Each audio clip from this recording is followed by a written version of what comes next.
Hi, my name is Jose Was, and I lobby on mass incarceration for the Friends Committee on National Legislation.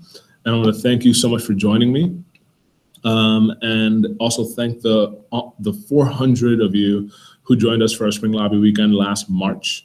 It was really exciting to meet all of you and to have so much energy from across the country, from different backgrounds, different faith communities, Quakers, and a lot of folks who are really, really excited to begin to end the system of mass incarceration here in Washington, D.C. through the federal system.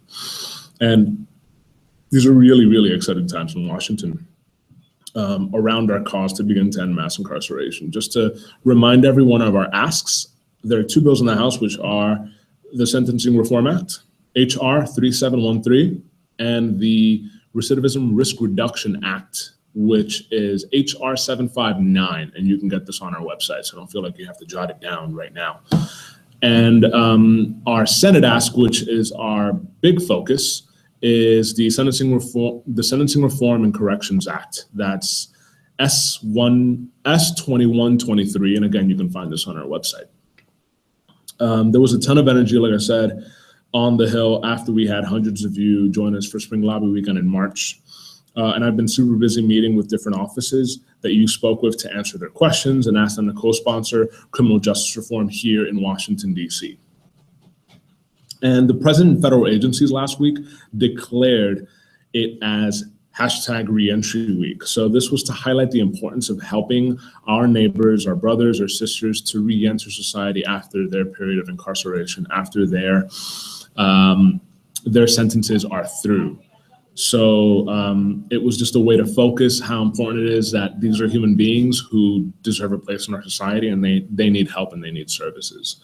And also Speaker Ryan, Congressman Paul Ryan of Wisconsin, Speaker of the House of Representatives, had a really big speech where he was talking about the civility in our politics. And really important in that speech, he highlighted how he had become a late convert to criminal justice reform. And he talked about how he recognizes that there are root causes to crime and that we need to be smart on crime, and that this epidemic of drugs and this crime wave was something that needed a response, but Congress overreacted and we need to fix it. This is something that we've made a mistake and we have to fix it. So that was really exciting to hear from Speaker Ryan that he feels so strongly that we need to fix our criminal justice system.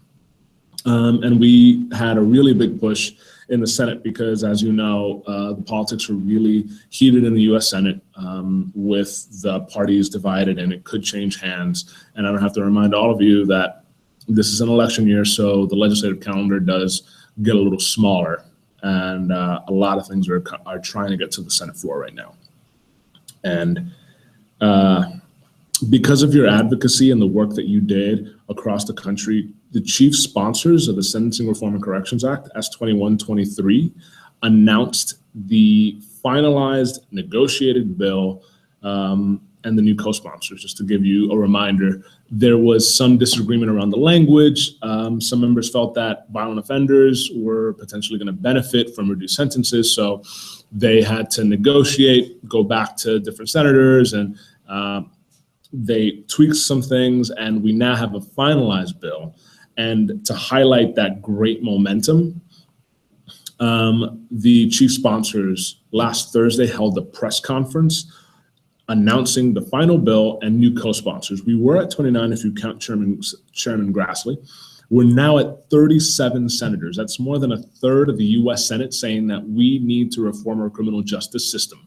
And this is really, really excellent, and it shows how much momentum it is, how much momentum we're seeing, and the importance of your work, because if they hear it back home, they can really feel emboldened to take this straight through to the finish line.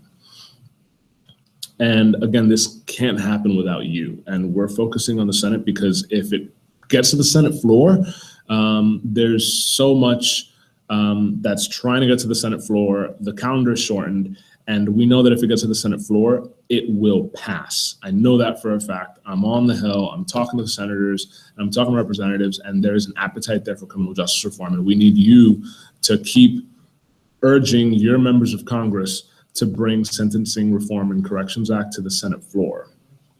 Because we've had a lot of progress, but we're not there yet. So I really, really need to,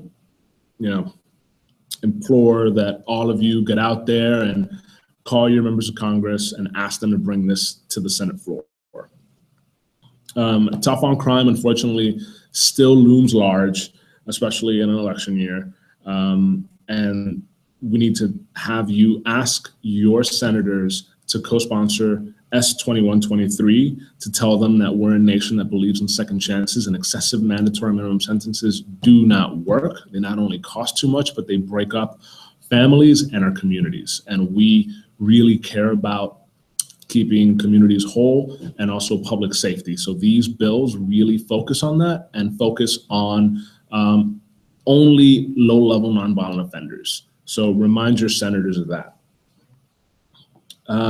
Tomorrow, the Interfaith Criminal Justice Coalition, which is a diverse group of interfaith groups that's here in Washington, D.C. and across the country, are going to be joining us, FCNL, to ask their membership, and that's what we're doing here today as well, asking you all to call your senators for one last final push and ask them to co-sponsor S2123, but also urge the majority leader to bring this to the floor. So that's kind of a joint ask. You're going to be asking your senators to co-sponsor S2123, the Sentencing Reform and Corrections Act, and also asking your senators to urge the majority leader, Senator McConnell, to bring this to the floor, because we know it can pass. And once it passes the Senate, we know that it can pass the House. Speaker Ryan has said so. He said that we're going to get this done. Those were his words. We're going to get this done this year. So we are getting close. I know that sometimes things in the U.S. Senate moves a little bit slow, but really, I can't thank you enough for staying engaged, for reaching out to your senators, ask them to co-sponsor S2123, and urge the majority leader to bring this S2123 to the Senate floor to unlock justice. Thank you so much. And if you have any questions, please feel free to reach out to me. My name is Jose Was, and I lobby on mass incarceration, and my email is jwoss@fcnl.org. Again, that's jwoss@fcnl.org. Thank you so much for helping us unlock justice, and have a great day.